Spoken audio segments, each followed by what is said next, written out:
Hello, welcome back to Call Bike Chat with me, John Underhill, and Me, Aidan King. It's a weekly occurrence, this. it is We're in the routine. every Monday. Although it's morning now, so we should have no alarms. I've turned the air compressor off. But we could have a knock at the door. We could have a knock at the door, and we'll come on to that Yeah. shortly because I'm not very tall.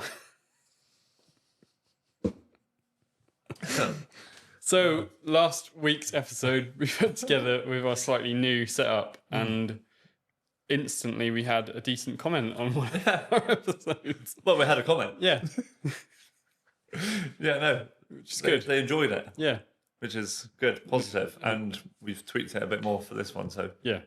hopefully it'll be... It's quite weird looking at you right in the eyes. You can make it around, but yeah, we've tried to make it a bit better again this week. Constantly improving, trying to make things a bit easier for you to watch and for us to put together. Yeah. I actually watched this one post-edit Yeah, all the way through So did and laughed. so did I. So did I. It's much better. Yeah. So I think we're getting there, which is good. It felt very real. Yes. Which is weird because obviously being here recording with you, like I knew exactly what it was going to be like. But yeah, no, it was. I was quite happy with that one. Yeah. No, it's good. I thought when we recorded, I thought, oh, this is. Like, I'm not sure about this. Like it's a disaster, but it was actually, I think, one of our best episodes. No, I think it was me and you like properly chatting like we do when we're not on camera, which is what the people want to see apparently. Yeah. Deary me. So since then, we went out for your birthday. We did, and I got. I should have used my mug. You should have bought your mug, yeah. I got a very lovely mug. Saying that I'm a strong, independent young man, which my friend Jan, who works with Vicky, asked me how my mug was on Friday when I went for an interview. It's the talk of the town, the mug. Because I'm a strong, independent young man, apparently. So where that comes from, maybe Aidan will add up some footage of his mug. Yeah. And it's not this. Yeah. Though that on a mug would be quite funny. You went to your birthday. Mug on a mug. Yeah.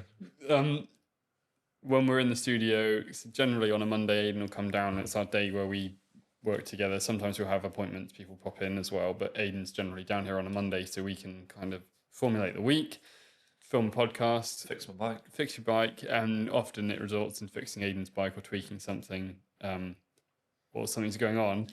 And quite often Aidan will be asked if he wants some help from me from the workshop. And no, it's okay, John. I've got this. I'm a strong, independent young man. Followed by 5 minutes later me coming out to do it. Exactly that. So yeah, I've got a lovely mug with my logo on now. Yeah. With underneath one of those heat changer ones, so when you have the hot water, it comes up saying strong, independent young man around the bottom. Like, there you go. Happy birthday, mate. Thanks. I'm old. Let it not be said that we didn't celebrate your birthday. Yeah. I had a nice evening. Yeah, we did. To a local pub. Until the uni lot turned up and made loads of noise. But... They were really noisy, weren't they? And then they left. And it was lovely. And then the children made loads of noise. But and it wasn't you and me when we talk about the children. I know, it was very funny because for once we seemed like the really quiet ones. Yes.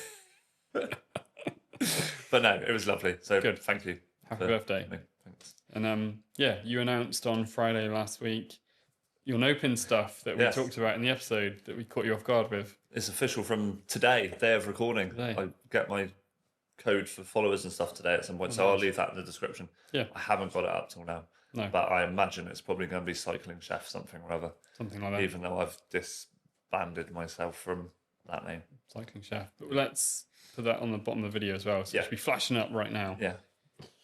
Flashy. Aidan is now flashing on the video. We don't need that. Not after last It'll time. be removed from YouTube. Yeah. Not after all those other videos we made have gone. Yeah. So what else has happened? Some great news I saw on your shared stories on Facebook. Lewis Dicker, who is one of your customers, and I hope he doesn't mind me mentioning this, I've already checked with him. has signed for FTP Racing. Yes, which for those that don't know was the team that I come from that race for Open. So Lewis come to me. I've coached Lewis for a couple of weeks. No, I haven't. That's a lie. A couple of months. And one of his big aims was to get back into racing. He used to race crits a few years ago. So big target was him for was to get back into crit racing and do some TTs and stuff, and he wanted to get on a team. I mean, joining a team pushes you naturally anyway, because you have, you're in team colours. So, he contacted me to let me know that you joined FTP. That's awesome. Yeah, bit of a shame that I sold all my kit to FTP members, because it probably would have fit Lewis. But so that's exciting. I'm really happy for Lewis, and I'm happy on a work side of view as well, because it means that he's not only, he has been taking his training seriously, but now he's committed to going even further. So we'll looking forward to the next couple of months leading up to race season. I'm guessing as well, like from a coach perspective, you're pleased he's been following your coaching program and progressed enough to now then sign for a team and take it even more seriously. So for you, you've got even more chance to see how you can further impact him as you up his training or change his training. Now he's going to be racing. Yeah, exactly that. And like moving forward, I had a review with him the other day, and oh god, it's raining. We might bit off that ride. I had my review with him. So I'll do end of month reviews with all my clients. You'll get that one there. Yeah. And so I mean, he hadn't joined FTP at that point, but he was saying like he's enjoying his training and stuff, which for me is exactly what I want, and he's doing well. And we're going to retest him. It'll probably be January now. Yeah. Sort of like a midwinter sort of test, just to see where he is, because no doubt from what I've seen is all his zones are going to go up. Yeah. So what he got on his initial test. We just want to make sure that we're training him, or when he is training, he's training correctly. Yeah. And in the correct zone. So I'm excited. I'm excited as a coach, and I'm excited for Lewis. Yeah. As a rider, and it'd be good to follow him through the season. I haven't had him in here and met him when he was doing his initial training. He's a lovely lad too. So it's really nice to see. Really nice guy. Really nice to see someone achieve what they set out to do. Yeah. Is always lovely. Yeah. So and it would be good advertising if he does it. Yeah. So well done, Lewis. Yes, well done, Lewis. Hang on, we need to do it because we've done it most episodes. Yeah. Let's give him a clap. That's the worst clap in the world. It's fine because I'll just insert the audio. Yeah, nice. Some decent clapping. Yeah. No, that's cool. Yeah. What else has been happening, John? Your AMN. Applied Movement Neurology. That's the one. That's the one. Say that out loud twice if you've had a few drinks. I'll try saying it once. Applied Movement Neurology. So I've signed up to do level 1 practitioner, which just is the next level of information around what's going on in people, why we hurt, why muscle groups don't work properly, what we can do to reset them, get them back online, how we can best work with people to understand those things. So I started on the next course, having passed the corrective exercise specialist course, which is like the first one in. And that's the one that we mentioned last week with your fancy certificate that I managed to successfully insert into the video. No, I was most impressed. So that one, I've done that now. So now I'm looking at working on, or I've signed up to do the next course really, which is far more in depth. So it's not bike spec. It's not bike fit specific as such, but there's lots of information in there around what's going on with your neurology as a human, and the neural connections from your brain, predominantly your cerebellum, out to your body. And I've spent like an hour and a half doing the course already, and it's so much deeper than the first course, but so applicable to bike fitting. Yes, I need to continue on with it and carry on making my notes about what we need to look at, but it's got a chance of being a real game changer for actually helping people, not just to be set up on their bike correctly, but to actually help people with things like lateral pelvic tilt, and any asymmetries people have got that can cause pain in various places. So I'm really excited to crack on with it, because it's just so in depth, and I love learning new stuff. So yeah, it's going to really help lots of people. What are you chuckling about now? The noise from outside. Yeah. Sorry. That's all right. I held that in for so long. So as I was talking, a group of school children walked past the gate. You can hear them. And they were cheering. Was cheering for us. Yeah, they're cheering for us. So AMN. So that's really exciting because it's like, yeah, maybe we'll do an episode on it, or we'll do like some specific content on it because it's such an interesting thing, and it's fundamental within all of us. We all work slightly differently. You're right there. I'll tickle. I know you don't believe in it all.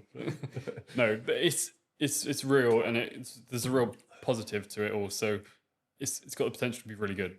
Yeah. So yeah, no, really excited about that. And it's good to see you taking it to the next step, not just sort of passing general knowledge of it and then going, well, that's good enough. So it's good to see you pushing yourself.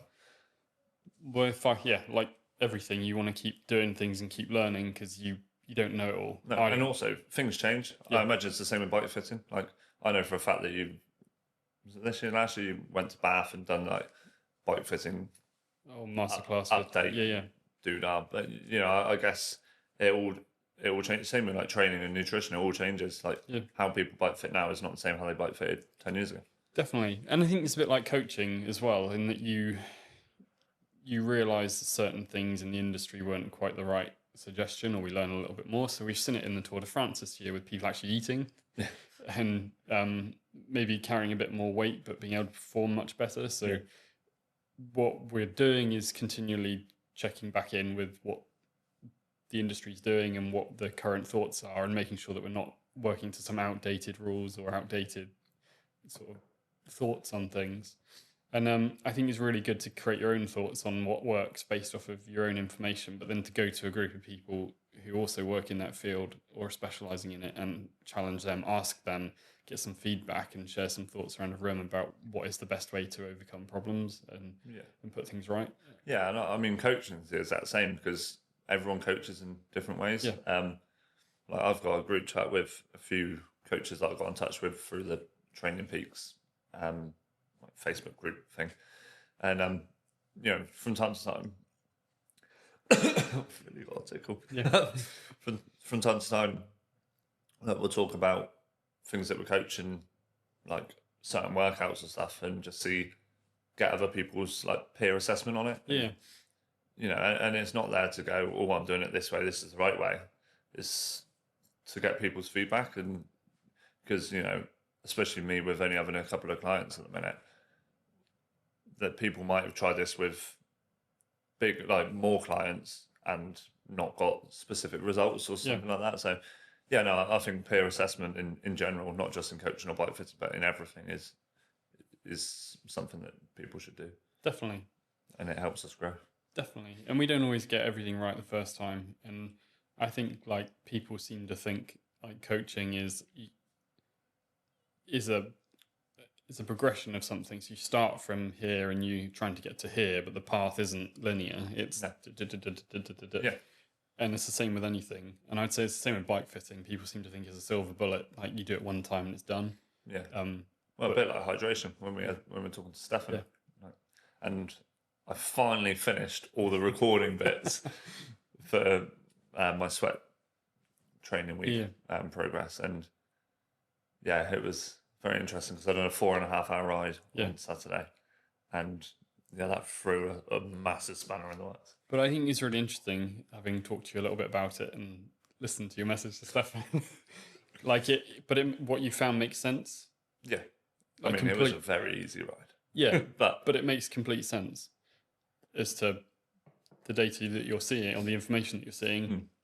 I won't go into it too much because you're making a video about it where you talk about it, and when that's out, we can talk about it a bit more. But I think that was quite an interesting thing to watch you go through and understand and listen to Stefan talk about, and be like, actually, we thought we knew what we were doing, and then we possibly didn't, and now maybe we've got some different thoughts on the best way of doing it, and what other factors affect it. Yeah, massively. And I'll double check with Stefan, he's happy to, but I might actually chuck my voice note into the YouTube video because I think that summed it up. I was quite surprised, let's just say that much. We'll leave that there. Yeah. Because it should be out this week. But that'd be cool. So make sure you put a link to that in the description. If it's out this week. If it's out this week. If not, it'll be in another video. Yeah, it'll be in next week. Yeah, and we'll let you know. But it's just good to challenge yourself. And talking of which, I know we're going to have another look at your bike fit after this, because you feel like, yeah. But you've been doing lots of other things since your first bike fit. I signed up to a gym. Yeah. How is Jim? I haven't seen Jim yet. Yeah. But like, you've been doing other things, so your body will have changed slightly. So your functionality might have changed and altered, and now you're sensing different things when you ride. So you're asking me, can we do something? Well, I'm telling you, my saddle needs to go up. Yeah. But we need to review that properly. Yeah. And check it. We need to measure your saddle versus what the height was anyway when you were in here, just to make sure you haven't tweaked it a little bit. I haven't touched it. That's what they all say. But yeah, but it could be that you've just become more functional. Yeah. And through doing more cycling, more specific coaching of yourself, and then doing some strength and conditioning, that you become able to function in a slightly different way than you were originally. Yeah. Hence my thoughts. It's not a silver bullet. No. It's a process. No. It's And a also, process. like, when I had my original bike fit, I was riding a fair bit, and I had a good year. But from a training point of view, like, sort of the last 8 weeks is like I've properly trained, and that's the first time I've ever properly trained. So yeah, it'll be interesting to hear what you think compared to what I think and how I feel. Well, ultimately, it comes down to how you feel. Yeah. But we want to make sure that. But then it might also be in my head, because I'm telling myself that. So those obviously can't see or know, but I did do some stuff on social media about it. So we dropped my front end of it. Yeah. And I'm feeling a little bit compressed in the legs. Yeah. And that might just be because you've rotated further forward. Yeah. So actually going up might not be the right thing. No. So that's why we need to test it and see and make sure that what we're seeing is what you're feeling. Yeah. But also what you're feeling, you're now not in that point where we're just looking at how you feel. Potentially, we're also looking at making sure that we're getting the right output out of you. Yeah. Because that's what you want to achieve. Yeah. Whereas originally your first bike fit, the reason for it was just to try and get you straight, to get the best out of yourself in that, and sort you out there, wasn't it? Yeah. Is to get you to be able to train and not be. And we've done that. Yeah. And I say we, you haven't. I've got gains from that. So. Yeah. And you could tangible gains. So now it's talking about, are we like within, now we're down into the millimeters, and does the saddle need to go up 1 millimeter, 2 millimeters? Yeah. So we're into that fine detail now, because you're training more and being very specific with it, rather than just going out to enjoy rides. Yeah. So catch me up with Tristan. Yeah. But again, like coaching, like anything, what your goal is has now changed from what it was when we first did it. So you have to review it, and we have to rechange it, and have another look. I'm talking of goal changes. With coaching you, your goals, you told me, were to get fitter, ride your bike. But you messaged me the other day saying that you're looking at events for 2025, which I ignored. I didn't ignore you on purpose. Yeah, you did. I did look this morning. I was like, there's like 15 messages here that I've not replied to. Which is unusual for you. Yes. That's what I was checking. No. I was at a cyclocross race, which we'll get onto later on. But did you find any? Yeah, a couple. So I want to make sure that I'm looking at the right things for me. And as Jon grows? Possibly. Why not? And that's the thing, is I'm limiting myself to certain things, but actually... Well, where was your oyster? Yeah. And part of what I want to do is I probably need someone to go with me. Yeah. I wouldn't recommend doing a jog so. Yeah.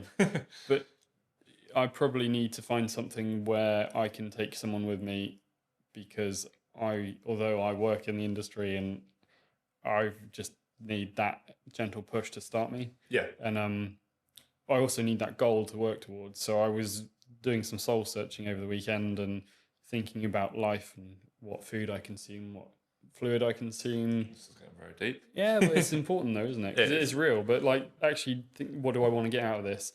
And I realised I'm never going to get on my bike if I don't have a goal. No. So just to get out on my bike is a really bad goal, because that's just a silly thing. Yeah. You need like a micro endpoint. Yeah. So, when you get to that, you go again. Yeah. But you need that one thing to go, I've got this in 6 weeks' time. 7 weeks. But what I drill it down to is I want to make sure that in 20 years' time, when I'm getting closer to being 60, that I've been eating the right things and I don't weigh too much and I've not got diabetes and I'm active and I've been doing lots of things. So I want to do today something that I'll be happy with myself for in 20 years' time. So I was reviewing my diet and fluid intake and all of those things and looking at things on a slightly more intricate level, and just thought I needed that goal to work towards and then focus on all these other things that I can control, so that I know that I'm doing the right things for myself. And I think I've been using getting this ready as an excuse, but it's nearly ready now. The studio is in a much... it's different to when you first came in. Oh, massively. See if we can find a picture of the mess. I probably have got a photo of the mess, and I'll insert like a little video of what it is. Because obviously the people see this. They don't see the rest of it. And my bike. Oh, your bike's here again. That's funny, isn't it? Yeah, I'm a strong, independent young man, John. Yeah, I know. But like getting that ready and getting that here has been a big thing. And then I think I've been stressed by that, and moving the business is stressful, and we've moved house, moved the children, and all those things go on, and that affects how you feel. And I think that's been part of the mental block for going out and having fun and enjoying myself, going on a bike ride, is I feel like I need to do this.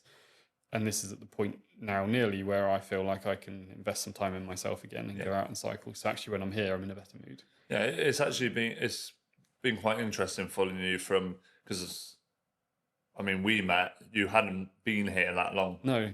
And I mean, it's massively changed. Like I remember the first time I met you in person, I'd come in and like Vicky was sat here. You had a massage table there. No, it was and you didn't even have any chairs. Vicky was sat on the floor. But and I guess it's like anything, like it just takes time. But like you said, there's not much left to do here now apart from some small painting and redecorating and stuff like that. And buying a knife. And it'd be nice if we could eat breakfast on a side plate, not a saucer. I was going to look for those too. But so I've been thinking about what we can do there, what I can do so that I can be the best myself out on the bike, and then actually book some time in each week to go out cycling, come rain or shine. Because I also feel bad that I've not been doing my training, which you've been putting together. And I've had some technical issues, which are issues. But still, it's just excuses really, and there's things I can do to try and solve those things. So I want to get myself in the right spot. So on Thursday this week, I'm actually going to, which is yesterday, if you're watching this, if this goes out on Friday. Don't get me started. I thought it might have gone unnoticed, but no, I saw it go on Saturday. Doesn't matter. Don't worry about it. But I booked myself in to go and be like, have, they call it an MOT. So 360 rehab in Exmouth. Mark Jones is an AMN practitioner, level 2 or 3. But you can go down there and you can have an MOT. So they literally like check you over. So they're checking your eyes work properly in the right plane, because there's a massive link to where your eyes are and what's going on with them, with how balanced you are. And so your vestibular system, how it interacts with the cerebellum, and then how that affects your way you sit and stand and stuff. And I also, just basically get myself checked out. I've got an injury to my left ankle that I've had for forever. It's quite likely that we can make the pain of that I feel every day go away, and certain other things that I struggle with disappear, or not disappear, but I can work on them so that I can enjoy my cycling more and not go, oh, my ankle hurts, I'm not going to go out for a ride. So I'm trying to remove all my excuses really, but also just make sure there's nothing else going on that I need to do, or if there are any other movements, I can do those, or exercises to get stronger. And it would be good to have that checkup before we start training, because we're basically going to start afresh, aren't we? So we're going to have you in for a consult. And it'd be quite nice to, if there is something wrong, obviously we need to know about that. Well, we can talk about it. Are you going to record a vloggy bit about going down? Yeah, I was planning on just doing some stuff. Yeah. What he'll let me film, I don't know. But no, but you could record before, pre, and after. And going in, And they're brilliant down there. I've been sending customers down there anyway that come in for bike fits that I've got long-standing issues. I've had some really good feedback from people that have been down there. Yeah, one of my clients' husbands goes down there, and he's had a very positive feedback. So Yeah. So most people that go down have had positive feedback, or all the people I've sent down that have, and that's partly why I want to do some of it, is that I can get to a level where I can go, I can help you with this, but anything further than that, you need to go down there. And we're gonna you're gonna take a look at my hip. Yeah, definitely, which would be interesting. Yeah, probably won't do that on camera though. Probably not though. But we'll see what we can. Not for this channel anyway. No. Yeah, no. So yeah, and again, it's progressing. You're improving, and you're also improving yourself, not in a work sense, but in a personal sense. So we can get back to getting you smashing out some goals for next year, which you still haven't told me what they are. Well, I don't really know is the honest answer. So I really need to have a conversation with you about it, because it's like, what should it be? Should it be I want to do the Fred Whitten? I mean, that's a question mark. It was horrible. Yeah, I don't want to do that. Yeah, but like, it was good. Yeah. So I really need to have a think about what they are and what those things are, and be realistic with them, and think actually maybe I won't peak till the 2027 season rather than getting really fit for 2025, because that's just not going to be like, and I'm there. Well, no, not at all. But the good thing with cycling is there's events all throughout the year. Yeah. So like something in like August, September, like that's plenty. To be fair, like an event in July is enough time, because you've been off of training for so long. Like obviously we'll have to be careful that you don't, like your progression will go from here to here really quickly, and then it will slow down. But yeah, as long as we can maintain that, and you don't just go spot peak and then just crash and burn. Obviously, you're going to drop down a little bit. Yeah. So I was looking at things like the New Forest Sportif in April. Yeah. Just thinking that's 127k, run the New Forest in April. Have you ever ridden in the New Forest? I have, yeah. Stunning. It's really nice. I've been there a couple of times. So there's another, it'd be a good nice thing to go and do, just to go and ride around the New Forest. So it gives me that goal to work towards. Don't even need to smash it. Just need to go and do it. So I can prove to myself I can do it. And there's loads of other stuff. Specifically, there's an event in September that I've signed up to do, which is... is it the big Instagram ride? It's the big Instagram ride, yeah. I didn't make the form, so I can't see who signed up. I do know we're on 14, I think. I haven't signed the form. I've just committed to it, to you personally. To fill out the form. I will fill in the form. If you put a link to the form in the description, then I'll fill it out. But yeah, the big Instagram ride, because that's going to be fun. Yeah.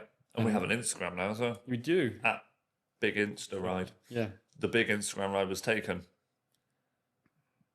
I know. And I looked at it. No posts, no followers, no following. Someone's just stolen it. Tried stealing my idea and thought, oh no, we can't make this work, it's too much effort. Jokes on them. It's a lot of effort. But no, it was, and touching on the big Instagram ride, I was out with Simon at Velo Performance and Tristan on Saturday for a very, very wet ride in North Devon. Saunton. So we went like Appledore, Saunton, Croyd, just above Ilfracombe, then back into Barnstable. Lovely ride. And Simon spoke to me about the big Instagram ride. He can't make it because he's in France. Joke. But no, it was nice for him to put it in his video. He'd done a in the life of a coach, like during a week video. So I'll put a link to that in the description, because he's kind of changing his YouTube. So he's done a lot of educational content through coaching and through his business, but he's trying to do a bit more like real life stuff, a bit like my 200-mile ride video, something like that. So it's a great guy. So go and check out Simon and give him a subscribe. Yeah. Unless you don't subscribe to us, then don't go. Subscribe to us first. Yeah. Then go check out Simon's video and hit subscribe to him. Yeah, definitely, because he's very real and he's very down to earth and he's a great guy. So. But tell him you came from us. Yeah. Yeah. So that's good. And the big Instagram ride, which isn't going to be, I'm sure I could, most things like in my head, I always feel like I could push myself through to do the ride. So I could probably get through it. I just wouldn't necessarily feel great afterwards. Yeah, but also like the whole concept of the event is like, it's really easy. It's a social ride. It's chit-chatting with people you don't know, people you know through social media. Like the whole point is there not to be any thought or pressure about, oh my God, it's 45 miles or 40 miles, or I think it is 45, just over. And obviously you're going to be around great people, and hopefully we're going to get a good turnout and have some jerseys as an optional purchase. Where from? Where No would they pins. be? No pins. Yeah, I will be in touch with the design team sort of over the next month, because I'd rather get them out sooner or at least get the idea out sooner rather than later, so people can purchase them if they want, and then I'll just do a bulk order sort of 2 months before the event. Nice. But, yeah. So that's one of the rides I want to do. Good. Bring Vicky. Yeah, I hope so. And childcare is always the issue. Bring him with us. It'll be all right. 45 miles. Oh, don't do that Elliot. to yourself, John. You know your girls would beat you at Chedigal. Yeah. Bring Elliot. But some ketchup on a stick in front of him. Be well away. Won't even need the stick. Just give him the ketchup. He'll be So what else has been happening? I guess there's some really big news in cycling in the southwest, and that is that St Piran have gone. Yes, they have. Which I think. Can I just say we called it? Yeah. About 3 episodes ago. Yeah. 4 episodes ago. We did. You heard it here first. Yeah. We don't know anything either. We just were looking at what was going on and sort of no insider information. But yes. Yeah, I mean, I've heard some stories from ex-riders and stuff, but so they're officially gone. There is no longer a pro-continental UK cycling team. No. But there might be. Right. I don't know if you've seen this. No, I haven't. So Harry Tanfield was a rider for St Piran, and he is annoyed because I think he may have been one of the ones that hadn't got told. Right. They found out via Instagram. Yeah. But he's starting a team, and basically it's the new St Piran, right? But it's run by riders. So a bit like Ribble done with their Ribble Rebellion collective thing with their lots of multicolored. But yeah, the aim is to be a pro-continental team. Probably won't be next year. Might be the year after. But and I think it will work. I think with St Piran going, I think they'll get the support through sponsorships and stuff. Because I mean, like all the criticism aside from St Piran, like the dodgy frames and the fake UCI stickers and people having to pay for fitness and all that. Yeah. Like their riders, their like top team riders were brilliant, and like what they were doing for cycling was really good with the development team. And a friend of mine, Claire, rode for the 0503 development team, which is still going because that's its own thing. It's not. It is a St Piran thing, but it's run separately. But she's also just moved to FTP. Yeah. Don't know if I should have said that because I don't think it's official yet. No. Anyway, you can edit that bit out. Yeah. But, blah, blah, blah, blah, blah. yeah. So yeah, I mean there is kind of a silver lining potentially, but yeah, a big hit for UK cycling because St Piran have been on the scene for years. It is a massive hit, and it's a shame that the riders weren't told before the press release came out. I think that's like something you don't do. I don't know the people, and I'll probably get slated for this, but I kind of guess that tells you what you need to know about the people involved in running it. Yeah, I mean, I'm not going to mention any names, but I was talking to someone on Instagram that has moved to St Piran 4 months ago, and I mean, I'm quite open on social media. Like, I shared, I think it was Cycling Weekly's news post about when they posted about people having to pay for fitness stuff. Yeah. And I got a message, you know, you shouldn't believe everything you read in the magazines. Like, it's not like, you know, if you're those within the team, you know, we're all fine. Like, it's not always like that. And then all of a sudden, 3 weeks later, it's like, we're closed and we didn't tell the riders. Yeah. And he was like, oh, I'm so annoyed. I'm like, it's the writing's on the wall. Yeah. I think, and that's the thing, looking at it from an outsider's perspective, which we are, and we're not happy that it's closed. Definitely not. It is big. I'd rather our prediction had been wrong. But just looking from the outside of what we could see, it's clear something wasn't right, was going on, and it's just a shame for cycling, really. Yeah. But as you say, hopefully something good will come out of it, which will be beneficial for everyone. I think British cycling, in terms of bringing people up through, is kind of nowhere near where it used to be. Like, obviously, we used to have a lot of riders coming up through the British Cycling Academy and stuff, whereas like now, even Ineos have gone to a German team for development riders. Like, like it's I don't know. It doesn't seem like it's not that there aren't riders, because I know for a fact from racing, there's so many people eager to get into racing and like road racing, time trial, whatever it is. There's a lot of people, and even like being in the Reflex Opens group chat, there's so many people wanting to race.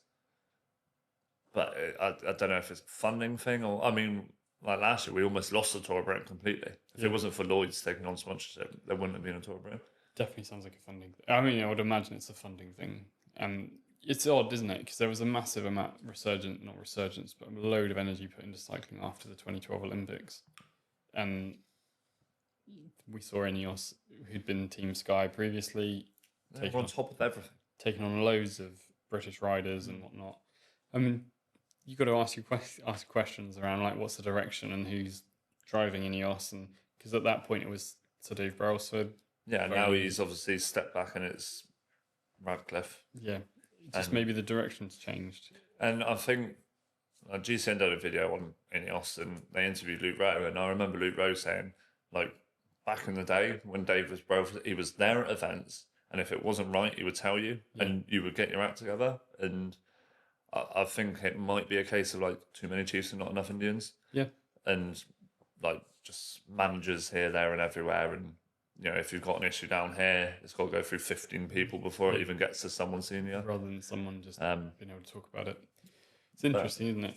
Yeah, and it's a shame because, I mean, it's like the Team Sky days, like, they used to dominate and be on the front, and people said it made cycling boring. And I mean, watching pro racing now, it's exciting. Even Pogacar attacking with 500 million kilometers to go. But it is a bit of a shame seeing Ineos, like, they're like near the bottom. Yeah. They're like nowhere near. I'm sure it's just a period of time though, and they'll switch it around and something will change and they'll come back. But I mean, that's what, inspired me really, is watching that whole thing of marginal gains and like what extra can we do that no one else is like doing. Taking their own mattresses to hotels was like absolutely game changer. Yeah, which just makes sense as well, doesn't it? But like they were first to do everything, and riding these bikes. Yeah, maybe that's why they're slow now. Yeah. No, it's not that they're slow. No, they're not slow. It's just I think there's some issues within the team. Quite possibly. I mean, Tom Pidcock's been quite open about it, hasn't he? He has. So it's clear to see if you look around what something's not quite right with things. Yeah. But and that's looking in from the outside. I imagine it's a lot worse on the inside. Yeah. And it's always difficult because it's like with St. Piran, everyone's got their own version of things. So if you're in the team, you're very insular and you can see what's going on. Yeah. And you have a view. If you're outside, you can see like all of the things that are going on. And the people on the outside will never know like the internal conversations. And then the people on the inside never really know what it looks like from the outside. So it's kind of a mix and match of what's going on. But it's just a shame that it's not the forefront of British cycling still, and bringing British riders through and winning races and being the team that it was set up to be. Yeah. Because it was inspiring. Isn't it?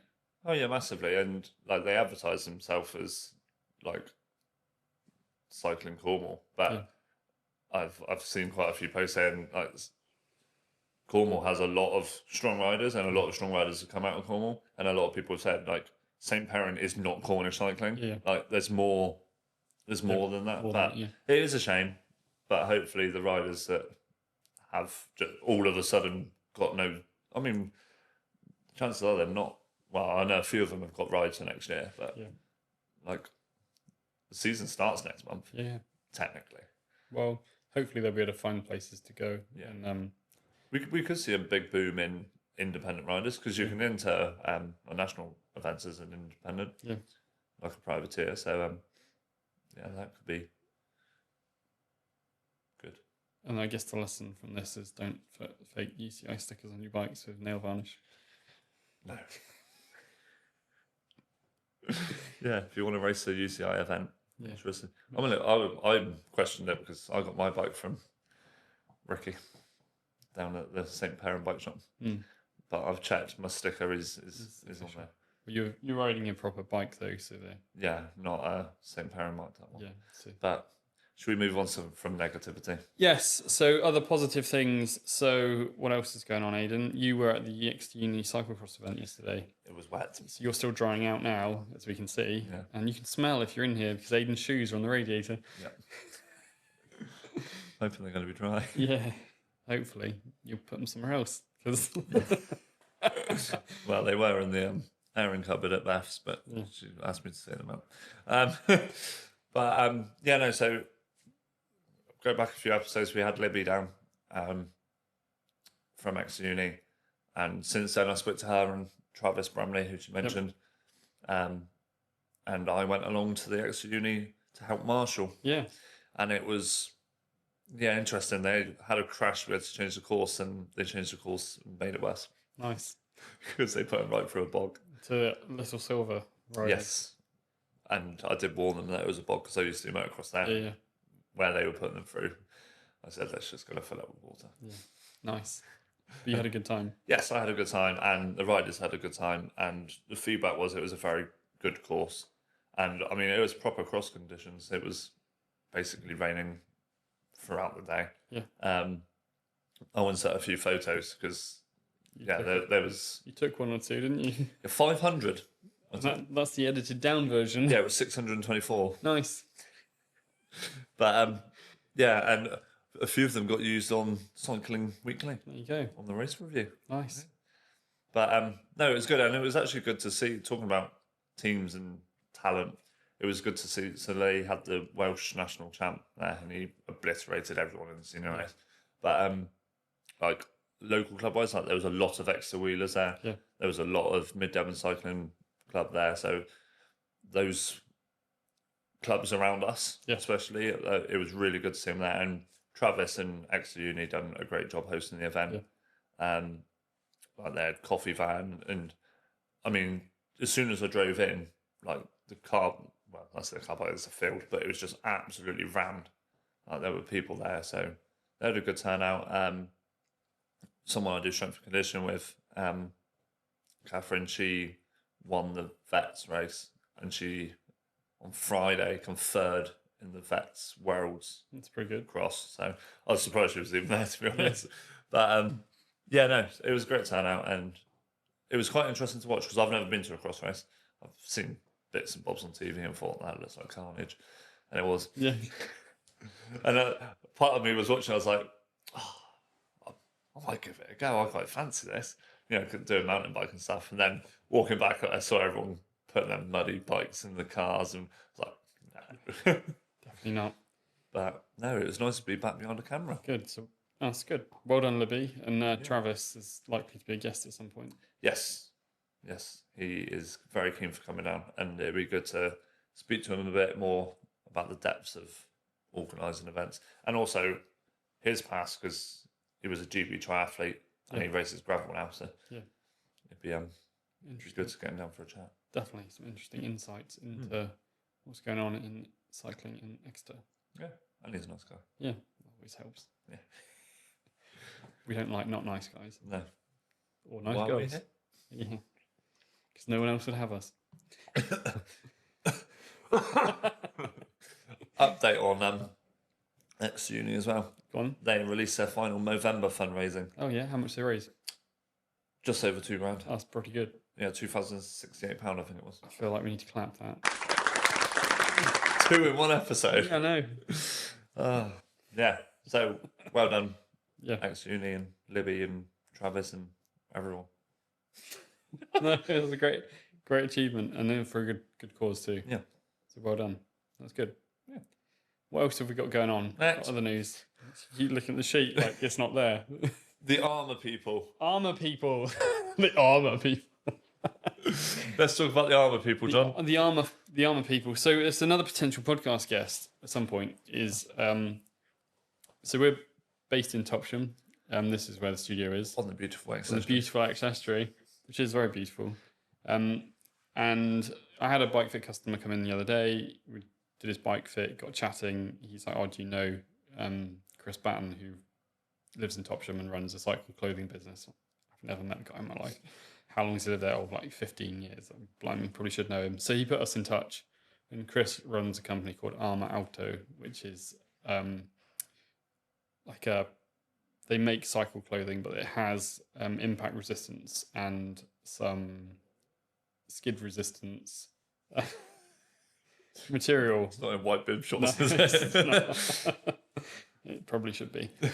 So if you have an impact, it reduces the chance that you're going to break something because the material, the polymer that's inside that gets stitched into the clothing, takes the impact, and as soon as it's impacted, it goes harder, so it absorbs the energy and dissipates. They've done loads of testing on it. It's a really great product. It's in a lot of mountain bike clothing, and the Lady St. Piran team, they do a lot of work with them. But they sell all around the world. I don't know where the polymer's made, but the clothing they make that it's in is all made in Italy, very near to Treviso, which is where Pinarellos are made. So there's a lot of links. So Chris came down last week for a chat just to talk, showed me some of the products, which are really well made and really comfortable and really nice to look at. So we might get a couple of things to test, and then Chris has agreed to come on the podcast at some point so that he can talk to us about where the brand came from, what the idea was, where he's gone, where it's taken it, and where it's going. Because it's just a really interesting local story again, and I didn't even know they existed. I'd never even come across the brand. No, I never heard of them until you mentioned. And it really interestingly, which I'll let Chris tell us, is they did some aero testing with one of the tops on and saw some fantastic results, which makes complete sense knowing what we know a little bit about aerodynamics. Yeah. But I'll let him tell us all about that because it's far more interesting. But yeah, so we might be having a look at that. So there's potential that they make like a full range of clothing, so bib shorts and tops and cycle jerseys, but they also make I can't think of the word now. I want to say Under Armour, but not Under Armour. Base layer. A base layer, that's the one. And it has this polymer stitched into your arms and your elbows, but it means that you can wear that base layer and then wear your other cycle jerseys over the top, and you can't really tell that you're wearing something with it in. So we might get some of those into the studio so people can actually see them and have a look at them. Yeah, and I think that's for a lot of people coming off their bike is like a nightmare. Yeah, it hurts. And you don't have to be racing for something to happen. Yeah, accidents do happen, and whether that's an accident, you hitting a drain cover or someone hitting you. Yeah, like accidents do happen. I would like to think they're never intentional. No, I don't know. Riding in the UK isn't the safest. But no, so that's great technology to have available. And I had a quick nosy online, and it doesn't look too intrusive. Like it's not like mountain biking when you're wearing big body armor and you can't really notice it at all. Yeah. And I mean, it's technology that's been around or the idea of the technology has been around for yonks, like doing motocross, and like my dad races road bikes, so there's like self-inflating bits and bobs depending on, but this is slightly different because it's not inflating it. It hardens, but and it's really interesting. He brought down the actual bit of the polymer itself just so I could have a look at it and play with it. And it gets warm to your skin, it becomes more malleable, so it conforms to the shape of you. But also, if you hit it, it goes solid. So it's a bit like cornflower. Yeah. So it just takes that impact out of those areas where you're likely to get damaged. And they make some other stuff with some abrasion resistance material on. I think I sent you the video where they've got like literally a file and they're filing someone's leg with it, and they take it off and there's nothing there. And it's like a proper rasp that they're using on it. So Chris is going to come down anyway and talk to us and talk it through. And I think it's a really interesting concept because I was a bit against it looking at it, but I didn't realise they did the base layer, which actually just makes a load of sense because you can't really see that you're wearing it. No. Because quite often cycling can be quite an aesthetic thing to do. Yeah. And trying to look nice with your white helmet and your white shoes and your gear on. It's part of the appeal for lots of people. Yeah. So having something that's actually providing a little bit of protection makes sense. But doesn't affect your aesthetics. Yeah. It's good. So the armour people, they might be coming in. The armour people. I just see an army of people now walking with armour coming into the studio. Talking of walking in. Yeah. Walking in. You're having a delivery today. I am, allegedly. After weeks and weeks episodes and months of... Months is more poignant, I think. Yeah. Yeah. What's your delivery that's coming? So it is a revolutionary cycling shoe designed in America by some bike fitters and some very clever people that are called Law, and it is my set of Law 2 shoes. Which, in order to do this, if you follow Aidan or me on social media, you've possibly seen if you follow like 3 years ago. In order to have them made, you have to stand on a turntable, 3D scan your feet. You send that off to the States. They then custom design the shoes specifically for you as an individual. So the two shoes will be different because our feet are different. And then they 3D print them in carbon fiber in the States and then put them together and ship them back here. So the first pair that my test pair are arriving today. Finally, after quite some time. And what we'll do, we'll put some B-roll or something in. If they actually arrive, yeah. I'm half expecting an empty box. Oh, we forgot to put them in. Yeah. Or they turn up and they're like this big. Yeah, they won't fit. But yeah, so it's really exciting because feet are really important in cycling, like massively important. Like you wouldn't possibly believe. It makes complete sense to think that your feet are important, but because that's your power transfer, but also your brain does something if it doesn't know where your feet are. So having your feet in the right place, connected at the right point to the pedals, just makes bike fitting so much more easy to get good results. And so the idea of having something completely custom that isn't off the shelf, that has to be made, is something that made me think this is like a really good thing to have a look at. So yeah, potentially working with Law, putting those together. But we need the first test pair so I can actually ride them and see what they feel like. And hopefully they're worth it. Hopefully they are worth it because they're not cheap. Yeah. But it'd be interesting to see them anyway and see what tech's definitely tech's coming. You've got some other 3D printed shoes coming, right? Maybe.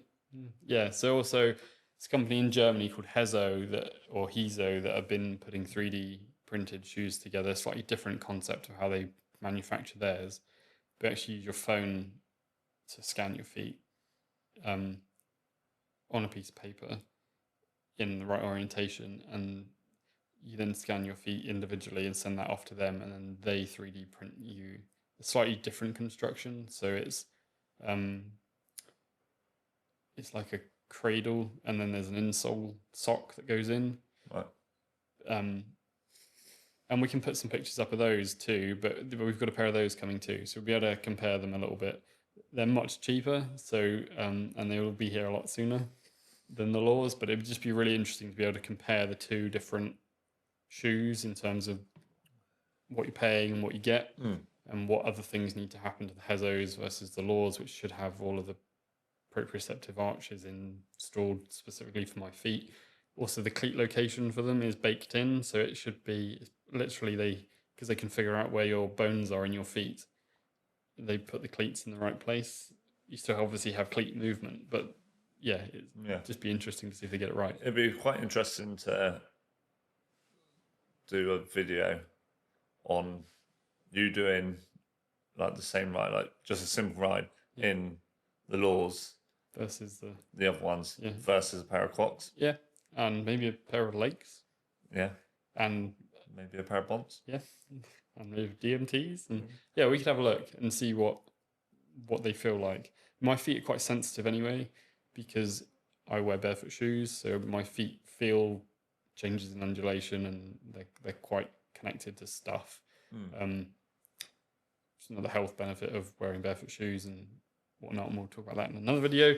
But so even though I haven't cycled loads, I still jump on the turbo here and I jump on the jig all the time to understand what people's bike fits feel like, and messing around with different shoes. And I do put them on and sit on the jig and mess around with shoes and insoles and supports and wedging, just to continue to make sure that my feet are doing the right thing, or that I know what's going on. So I should be able to feel quite quickly whether or not the shoes are beneficial straight out of the box, or whether they need extra bits and pieces to make them do what they need to do for me. Well, it'd be good to follow that and see what's what, and I guess not debug, but kind of is paying more worth it? Is there a benefit? Yeah. Do you need to spend lots of zeros over just a normal pair of shoes? Yeah. A normal pair. And what are the benefits of them? So yeah, and it'd be good, and I'll be able to go through that. Yeah, because I'm not going to mention any names, but new tech isn't always better. No. I know for a fact you've had a 3D printed saddle designed to you, and it was awful. It wasn't good, no. And like, I really wanted it to be right, and I wanted it to be good, and I did the whole process and got excited and did all the stuff, hoping that it would work for me. And I've sat on it and ridden it, and I've obviously played around with different positions, and I cannot get it comfortable at all. And I'm a great believer in the wrong saddle in the right place is more comfortable than the right saddle in the wrong place. Yeah. And I can't get this thing. You just can't get it. It's hideous. It's just horrible. And I've had customers come in with them who also don't get on with them. I think some people do. So again, everything is in bike fitting is down to the individual, but I wouldn't pay the money for that saddle again. No. But you do have one to display. I do have one to display so I can show you what it looks like, but we won't show you a picture of it. No. So we're not discrediting a manufacturer. No, because it might be right for some people. Yeah. But we could talk about the method they use to measuring it at some point, because I can get on my soapbox about that. I mean, you've got to get some purpose from the whole experience, haven't you? Yeah. So we could do something about that.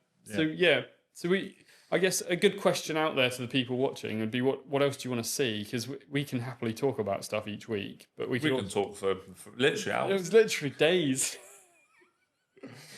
And we can take you with us on one of our trips where we do talk for days. But what do you want to see? Do you want to see some actual product reviews? Do you want to see some more in-depth tech talk? Do you want to see just me and Aidan chatting about stuff and then specific videos or videos cut into this? I think it'd be good to know. Yeah, because we can literally do whatever, really. Yeah. Well, within limits. Within our own ability to film. We had another technical issue, haven't we? Yeah. Where we were talking and then we ran out of storage. So... But problem solved and we're back. Problem solved. And we are back. Don't fear. We're still here. As you can tell, the cogs have put a jumper on. Yeah. And your voice. Yeah. No, I'm not wearing my jumper. Because it's a jacket, is it? Shacket. Shacket. Yeah. Like a POC shacket. Yeah. Where did we get to? We were about to wrap up and say goodbye, weren't we? So we kind of like... But no. Yeah, so let us know what you want us to film. If there is any requests, we can go for anything. We could do a coaching episode, a ride out. We could do what to wear in the rain. We could bike fit episode. Yeah, so 3D printed episode, a shoe episode, a bike episode, a saddle episode. We can do a lot of things. We can do loads of stuff. So if you have any suggestions, what you might see, we can have a boxing fight. Yeah. Some boxes, we could hit each other with them. So let us know what you want to see. Is ultimately what I'm saying, I guess. Yeah. And then we'll decide if we agree.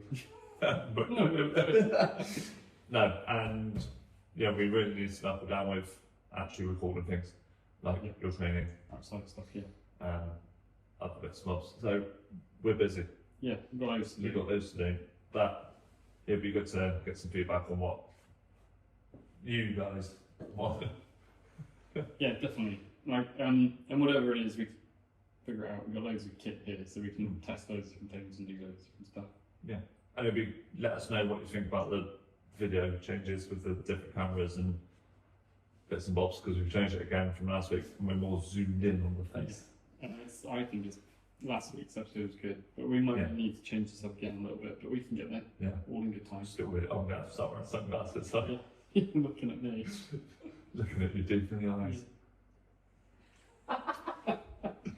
Yeah, and still no Law 2 shoes yet. No.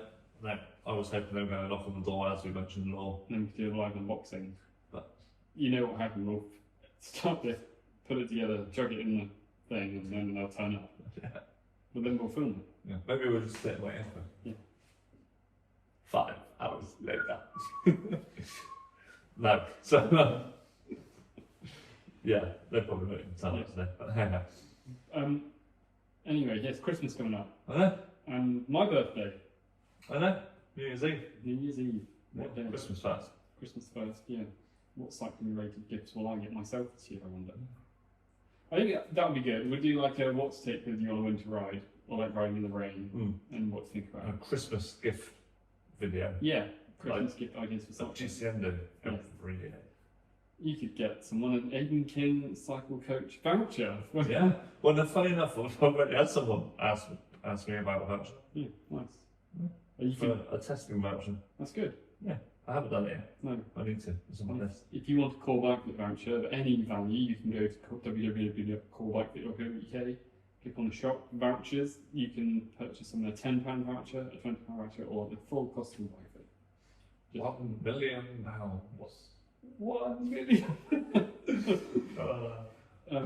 And by the time this is out, there'll also be coaching and testing vouchers on my website. Good. www.akccoaching.com. Nice. Not to plug anything. I'll just let the door go. Yeah. That'd be horrendously funny if that was law, but it won't be. No, they would have not been. Yeah. Bad times. Yeah. And let's go and see outside and see if the weather's perfect so we can go for a bike ride. Yes. Because that'd be good. And I want to look at my bike fit. And we'll take your bike fit. And I'd like to eat lunch. I'm fine with it. Yeah. We'll do that first. Yeah. Priorities. Yep. Thanks for watching, everyone. Which number are we waving at? On that one. He's been Aidan King. I've been John Underhill. You've been John Underhill. This is Call My Chat. Again. Goodbye. Bye.